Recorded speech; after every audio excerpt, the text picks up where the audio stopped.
Hello, everyone. Are you wondering about the average salary for a dishwasher in the United States?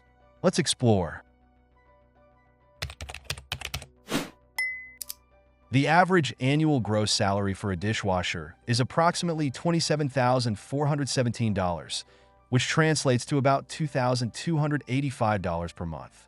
After federal taxes, the annual take-home pay is around $24,000, or approximately $2,000 monthly.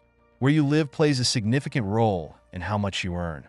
For instance, in California, the average salary is about $30,241, while in Massachusetts, it's around $29,830.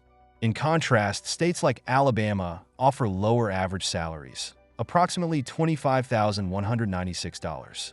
Experience also impacts earnings. Entry-level dishwashers with less than 1 year of experience earn about $26,800 annually. With 1 to 2 years of experience, the average salary increases to approximately $27,229. Those with more experience can expect higher annual salaries, reflecting the value of seasoned professionals. Educational background and specific skill sets can further influence salary levels, with more specialized training potentially leading to higher wages. Please like the video and leave a comment to support my job. Thank you for watching and see you later. Goodbye.